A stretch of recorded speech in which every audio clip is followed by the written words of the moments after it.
Greetings YouTube, it's Captain Machine here. I've gone a bit off topic recently because I've been really excited about Warhammer Online and World of Warcraft's expansion pack and video games in general. And to be honest with you, video gaming is a part of gaming, so it will be covered on this channel. But I don't want to lose my roots, so what we're going to be doing today is I'm going to be doing a review because I haven't done a lot of those in a while. And today we're going to be talking about Cash and Guns. And this is made by, does it say on the box? Repose Production. There's actually an expansion to this called the Yakuza, but I've got no idea what it's like. I haven't played it yet. So we're talking about the main box first. Essentially, this is a bluffing game. The premise is that you just committed a massive heist, and the only way to decide how to divide the money is to do it Resident Evil style, and you start pulling guns. Now you actually get, this is the great thing about this, because you get 6 of these foam guns, which feel really nice in the hand, they really do. But no. Basically the idea is each round you have a set number of money, represented by these little cards here. There we go, there's $5,000 right there. I've just dropped that outfit up in a minute.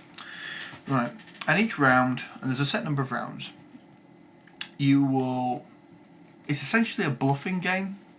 You will place a card on the table, and each person gets a card. I've got 3 cards here, and basically each deck, because everybody has the same deck. So there's no unfair advantage whatsoever. The deck consists of 3 different cards, and these are 3 different characters, by the way. Each character has their own deck with the art on the back, so there's no mixing these up. The majority of the cards you'll get is the click card, which indicates that you've not put a round in your chamber. The bang card, which implies that you've shot somebody. And the bang bang bang card, which implies you have shot a whole silo of bullets into someone, or barrage maybe, barrage is the word, and you've basically got the drop on them. Right. The cards themselves are not random. You take your cards in hand, and you get more than this. I think you get 9 in. No, is it 9? Yeah, you get 9 in total. And you basically decide which one you want to play, and you play it face down in front of you. Now, this is where it gets interesting, because what you do is then, once everyone's done that, is you basically point on the count of 3 or whatever you want, however method you want to use it, is you point your foam gun at another player. And at that point, the bluffing starts, where you determine either by body language or general table talk, that gamers do, what their card is, because honest truth is most people are going to lie out their teeth, and some people are good liars, some people are bad liars, some people are very good at bluffing. And basically, you have the choice of making your assumptions. Now, at this point in time in the game, you have 2 choices. You can either back down, which means you lose the round, you gain the shame counter, which has to be bought off at the end of the game, but it's a very minimal amount of money. The other one is to stick it out. When you stick it out, everyone turns over their cards. Well, no, the only people that are still in the game at this point turn over their cards, or more precisely, you turn them over in a specific order. First of all, if anyone has one of these cards, they turn theirs over first. They have got the shot off before anyone else. These take effect before any other cards in the game. So if you shoot somebody that was going to actually shoot a person with the regular bang card, that person is taken out of the round. You also get a wound count for being shot as well. If you get 3 wound counters, you die. You have to pay off your wound counters at the end of the game with your allotted loot. And yeah, that's where it starts getting interesting. I've seen people play it where everyone reveals their cards at the end of the round. The honest truth of the matter is that detracts a lot from the bluffing aspect, because a lot of the time, if you're backing down on a semi-regular basis, or people are shooting each other with these cards, there will be times where you have no target and you don't have to reveal your card. Or if you back down, you have to reveal your card. At which point, people have to start wondering how many bullets you have left, because out of the 9 cards you have 3 of these and 1 of these, which means that 5 out of the 9 rounds that are in the game, you have nothing in your gun. Your gun is empty.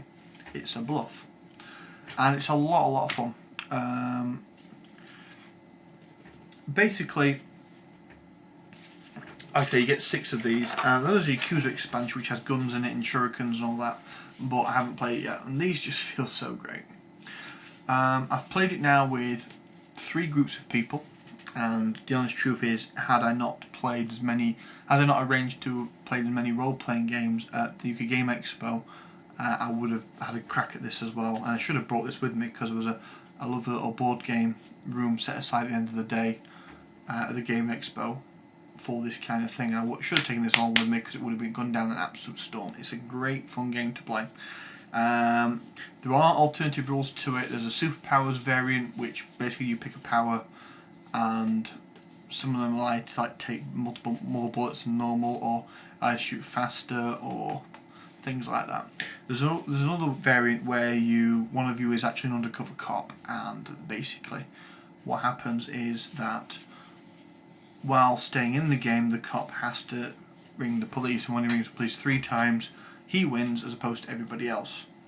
And admittedly, I haven't actually played these variants. The superpower variant seems ridiculously stupid to me, and I've not actually read any good reviews about it.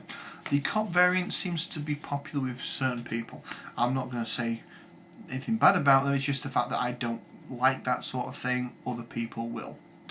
Again, it's very Reservoir Dogs. All in all, this is a fun little game to buy. It's very hard to categorise it because it has no board, and the honest truth is everyone has the exact same 9-card decks. It's not really a card game either. It's a bluffing game. That's the best way to describe it. And yeah, get it. It's a lot of fun. Yeah, so that is Cash and Guns by Repo Productions. You will be able to find this in stores. I believe this is actually a reprint of an original. So this is actually still in print, so you can quite easily get your hands on this. Again, I don't know what the Yakuza variant's like. It's probably the same game with a couple of tweaks. Okay guys, thanks for your time. Let me know how this goes, by the way. Bye bye.